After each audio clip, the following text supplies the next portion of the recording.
L'homme ne vivra pas de pain seulement, mais de toute parole qui sort de la bouche de Dieu. Voici votre moment de méditation quotidienne.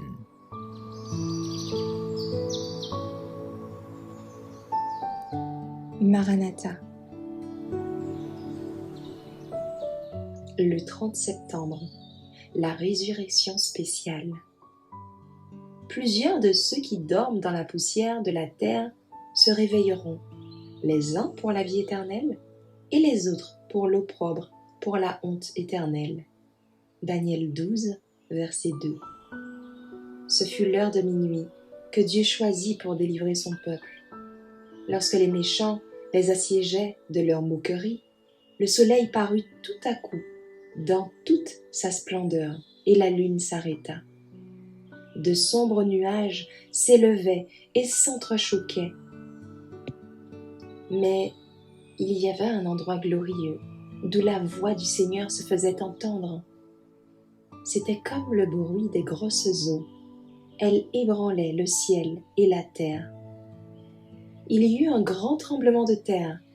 Des tombes s'ouvrirent, et ceux qui étaient morts dans la foi pendant la proclamation du 3e message, qui avaient observé le sabbat, sortirent glorieux de leur lit de poussière pour entendre l'alliance de paix que Dieu allait faire avec ceux qui avaient gardé sa loi. Ceux qui dorment en Jésus seront appelés de leur prison à une glorieuse immortalité. Le Seigneur a ressuscité, chers amis, et dans votre découragement, vous pouvez savoir que Jésus est à vos côtés pour vous donner la paix. Je sais de quoi je parle. Je suis passée par des moments où j'ai pensé que les vagues couvriraient ma tête.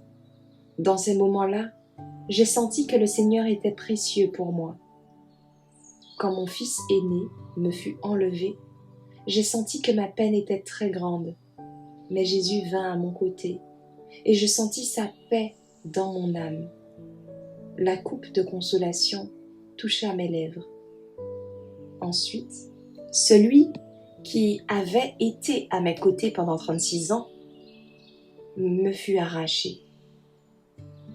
Nous avions travaillé ensemble côte à côte dans le ministère, mais nous avons dû croiser les mains du guerrier et le laisser au repos dans la tombe silencieuse.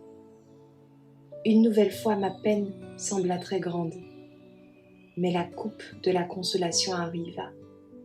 Jésus est précieux pour moi. Il chemine près de moi et il cheminera à vos côtés. Nos bien-aimés sont très précieux pour nous quand ils descendent dans la tombe. Il peut s'agir de notre père ou notre mère. Quand ils sortiront de la tombe, leurs rides auront disparu, mais leurs traits demeureront et nous les reconnaîtrons.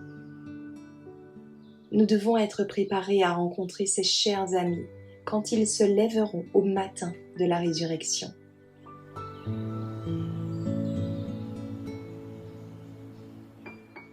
Merci d'avoir écouté cette présentation.